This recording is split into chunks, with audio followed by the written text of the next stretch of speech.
What up, everybody? In episode 7, Tariq found out from Lauren that Saxe is a mole and is working with Jenny Sullivan to take him down in a RICO case. In the episode 8 trailer, Jenny is telling Saxe that he will be exposed, and he says that he's ready. Cooper Saxe has overstayed his welcome in the Power universe, and it's time for someone to cut his water off. Alongside Tariq and Tommy Egan, Saxe is the longest standing character on the whole show, ever since OG Power Season 1. Then followed by Councilman Rashad Tate and Blanco Rodriguez. One of the biggest mistakes Ghost made along the way was not killing Saxe when he had the chance to. In Power Season 6, Saxe had been suspended for all his violations in pursuing Ghost, so Ghost and Tommy stormed into Saxe's apartment ready to kill him. They put a bag over his head to suffocate him, but Saxe saved himself with Ghost, I believe by mentioning Tariq's blood was found at Raymond Jones' crime scene. So Ghost poked a hole around the mouth, saving Saxe's life. Ghost telling Saxe that we own you now. Power Law 15 says crush your enemy totally. And Power Law 19 says, know who you're dealing with.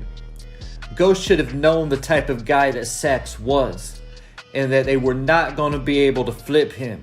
So they definitely should have killed him. But Saxe only continued stirring up more trouble. In another type of way, history done repeated itself, and Davis made the exact two mistakes that Ghost made.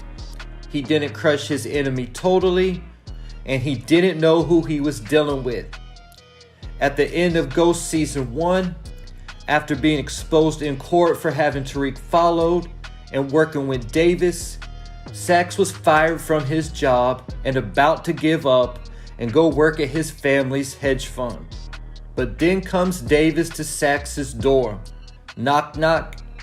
And Davis messed around and gave Saxe a job, and another opportunity to redeem himself in the eyes of the law and his lover, Jenny Sullivan. Davis told him to bring all the files he could from the DA's office, and I believe he did. Power Law 24 says play the perfect courier, and this is what Saxe has been doing with Davis. Playing Davis right into his hands, trying to get close enough for information to report back to the other side. We know so far that Saxe has reported back to Jenny that Davis killed the man that Theo is serving time for. He took a picture of Davis with Monet and Tariq. People saying that is nothing because he's meeting up with his clients. True, but meeting up with both Tariq and Monet at the same time shows that the three are connected and proves collusion. And most recently, Saxe found Whitman's files that he had on Monet and the information about Zeke's death in Davis's desk drawer, which is not a good look, having a dead police detective's private file locked away in your drawer. At the same time, in episode 7, Saxe just got Davis's brother Theo released from prison. Using his connections, he got Theo a parole hearing. And this is where it gets interesting. Saxe and Jenny agree to break the law and pay off a government official. When Saxe tells Davis about this, Davis acted like he wasn't sure if it was a good idea or not, getting Saxe to agree to make the drop because he felt like it was so safe. I believe that Davis had Saxe followed and will have a picture of him paying off the government official. Power Law 21 says, play a sucker to catch a sucker. Seem dumber than your mark. Could the reason why Davis has been moving so sloppy and acting so dumb this season be because he is actually the one who is playing Saxe?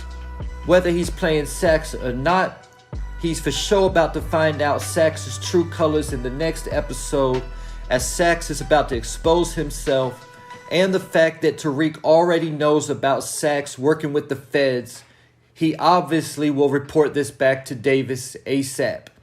There's a clip from the season 3 trailer where Theo has a gun pointed to Saxe's head and Saxe is on the phone. Could he be forcing Saxe to call someone, possibly Jenny or the feds, to set them up? The perfect plan would be put a gun to Saxe's head, force him to call Jenny to meet, say he found a piece of crucial evidence and they need to meet ASAP. When Jenny gets out of her vehicle, cancel her Christmas, then turn around and cut Saxe's water off. If Theo kills Saxe alone, he will be goated in the Power universe. And if he kills Saxe and Jenny, he'll be the GOAT for real. This might be the plan, but I think it's gonna go wrong though, because there's a clip of Davis crying at a gate, and in the episode 8 trailer, Davis and Tariq are running to the same gate, and Davis is yelling, "Put the gun down."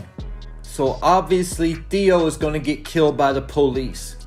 The only real question is, does he take Saxe or anyone else with him? If Saxe survives Theo, I'm putting the full responsibility of murking Saxe on Tariq for all the problems Saxe has caused him and his family.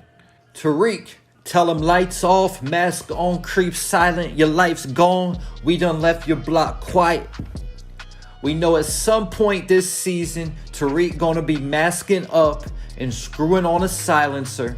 If Theo don't get the job done, I'm really hoping Tariq is aiming at Saxe. Tariq's always talking about he wanna be better than Ghost. He can take a big step in that direction by killing Cooper Saxe. Like I said, Saxe was introduced all the way back in season 1. At that point, he was primarily Angela's office rival. And even though he was an op, Saxe wasn't a threat until around season 5, after the deaths of Greg Knox and Mike Sandoval, and Angela became the head of criminal. It was around this time he discovered Greg was correct and James St. Patrick was indeed Ghost. He only heated up his pursuits of Ghost when his partner John Mock gave up his pursuits to take a job in Washington, D.C. He gave Angela the information that Tony Teresi was an informant that ended up getting him killed. And he figured out that Angela was also involved in Mike Sandoval's murder. He put a recording device on Proctor's daughter, Elisa Marie's backpack. He had Andre Coleman plant evidence in Ghost's hotel room. On top of that, getting Rashad Tate to make a false statement against Ghost. Finally, deciding to take matters into his own hands, he gets drunk and brings a gun to truth on the night that Ghost was killed. And Tariq saw him. Tariq used this information to blackmail Saxe in season 1 of Ghost, while at the same time Saxe was working with Davis to bring Tariq down for Ghost's murder. I was really surprised that Saxe didn't tell Lauren that Tariq killed both Ray Ray and his father, since he already knows about both of those murders. With that being said, there's a small chance that Saxe may actually flip sides and end up playing Jenny Sullivan and helping them beat the Rico. But I would just prefer Saxe get killed and they beat the Rico case another way. But there is an old saying, get rid of one devil and 7 more stronger devils come back, and the end is worse than the beginning. So getting rid of Saxe and Jenny and Blanca could actually only make matters worse. This is where Junior Young, Angela's nephew, comes into play. This kid may end up being worse than Greg Knox, Cooper Saxe, and Detective Whitman combined. Plus, there's going to be a new cop introduced in season 4, played by Michael Ealy, who I believe is going to be the brother of the man Davis killed. And there you have it. Leave your thoughts, theories, and predictions in the comments.